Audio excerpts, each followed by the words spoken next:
YouTube, it's Leo1 back in the place to be with another video.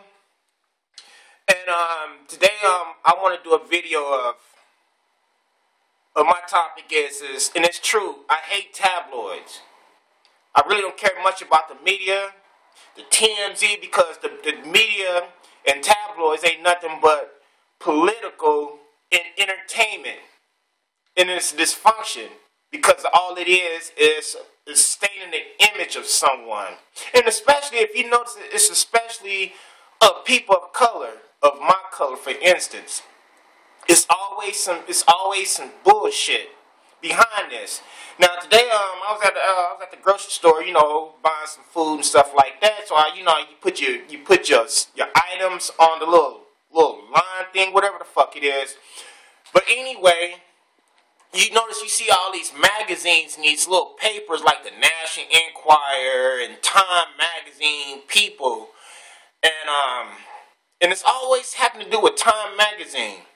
So what I'm looking at, if you go to the grocery store, the store, whatever, Walgreens, whatever, look at the latest Time Magazine. The cover's all black, and they got the Civil Rights edition. Now, one little image, you got Martin Luther King. The other image, you got the people marching. And this one image kind of like punched me in the gut. And it has the image of the women's rights movement. Now, I was kind of baffled because I'm saying to myself, like, how the fuck did women's rights have something to do with the civil rights movement, which that was false bullshit. It kind of like disbanded the civil rights movement. It kind of like broke up happy homes in the black community. That's what the women's rights did, because the white women's being oppressed by their husbands. White women's felt that they were not equal to their own supremacy. The white supremacy that was. They wanted a piece of that pie. They wanted to get in that circle, which they was known as minorities.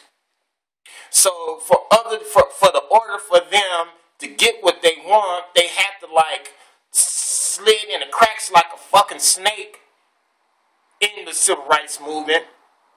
And to be honest with you, they needed the black women, the black woman, because back in the late 60s to the early 70s, black women was the most important key for them doing that, because black women was in the Black Panther movement, the Black Army Liberation, I believe.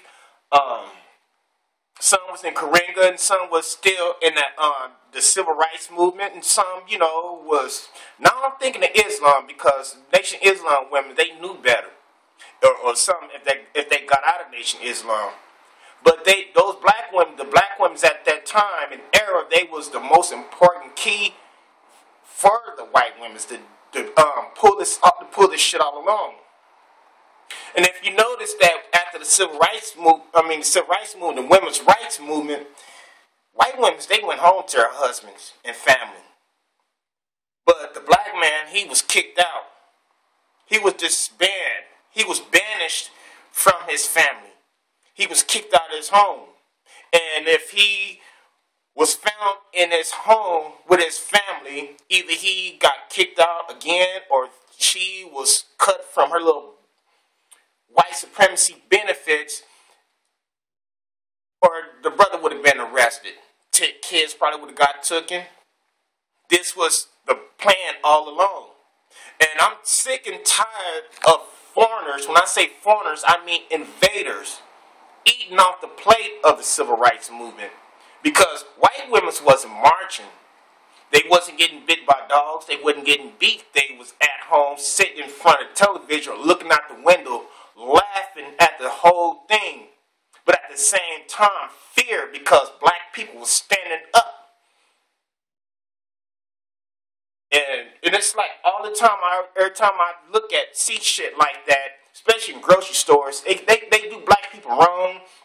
They say shit like, OJ is in prison, he's about to go insane, or OJ needs a heart transplant. Chris Brown is about to go on a serial killing spree. President Obama is cheating with Oprah behind Michelle's back, which that's bullshit. Obama, he rather fuck Jan Brewer, old decrepit racist ass, before he get with Oprah Winfrey. I know that, and you know that. So TMZ do the same thing.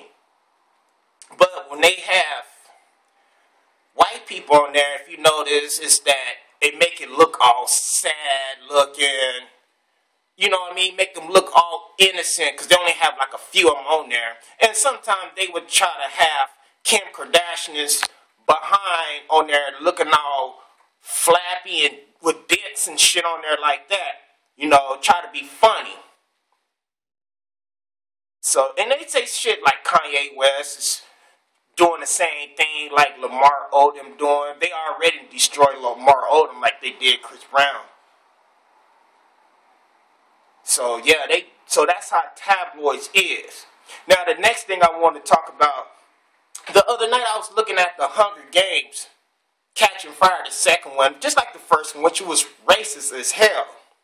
Now it's one scene, if anybody's seen the movie, it's one scene that a whole bunch of army of men dressed up in all white, like the KKK. So it's one particular scene is that all these black people, or I think they was the family of the victims who died on the first one. So they had the picture of the mulatto girl with the two little ponytails, whatever, curly hair, she looking all innocent and smiling. And they had the family with the little dark woman, but mostly little mulatto looking kids. So if you notice that they had the dark woman, but they had mulatto kids, so that was telling you that the black woman, the dark woman, was with a white man, but that white man is not on the scene. It's not on that scene right there. But those kids all bright complected with the nice curly hair. And then they put this dark brother on there, the same complexion of mine. He looking all mean and brute and shit like Mad Dog. You know what I mean? So if you look at it, they got the mulatto girl looking all innocent and shit, but they got the dark brother looking all mean. You know, like he's hostile, whatever. And that's how they portrayed that dark brother. And you notice that those two died on there. But I can't understand is, why would they just show those two instead of having white people out there with the black people and showing parts of the white kids was dying? Because mostly white kids was dying in that movie. Then those two black ones. And then what got me was that the black brother, he raised his hand up and do this, something like this, which kind of looked like this, and all of a sudden, the mans in the white armed suits, they go out there, they took the brother up front, put the gun up to his head, and blew it off. So the girl screamed, no, no, no, no. So they shut the door, they bring her up there, and all of a sudden, she just stopped, like, all right, where we going? Like, you know, okay, I seen that now, I don't give a shit. And that's how they feel about us. So let me tell you something. When Jordan Davis and Trayvon Martin, Keisha Boyd, and the McBride sister out in Michigan, you know, when she got killed in the outskirts of Detroit, Oscar Robinson, you have mostly some of these white people that claim to be liberal, which they're not. When a black person get killed, they go out there to make a name for themselves. And then they forget about it quicker than the black people does when they go out there and protest. Because if you notice, you don't see black people still out saying that this shit ain't over. That's the reason why they see us non-threatened. Back in the 60s, they would have died out there. I'm just going to be like flat out honest with you. And that's like I said, you know, at first when a black person, and I can understand that with our community, when a brother get killed or sister get killed, you know, we go ape shit. But pretty soon after that, we go back to our regularly scheduled program. Materialistic shit, you know, we don't care. We just like destroying our community while we getting swept out of our community. While they building condos and shit like that, because when we was living in our community, them city people, whatever, they didn't give a shit. Streets and shit was all messed up, sidewalks all cracked. Now all of a sudden these people come here, they redo the shit. in these little weak ass, little low income condos, look like condos, but they ain't doing nothing but pacifying black people. They ain't nothing but like animal cages in a damn pet store. That's all it is. Keeping us like in little sections. I'm telling you, black people, you know, it's time to rise and shine. It is. Because, to me, it looks like the Jim Crow shit, and they trying to bring the shit back. Because I'm going to tell you like this, if that president that we got right now, which he can care less about us, which he really don't give a shit about us, and if it was a white Democrat or say like Hillary Clinton would have won, John Kerry or John Edwards would have won, it wouldn't have been no Tea Party. None of this shit wouldn't happen. But now you got dark people walking through that Oval Office because they feel that, you know, they don't have the power like they do. And that's the reason why they're acting like this. That's the reason why. Black people still looking, waiting for that change. And the change is not going to come.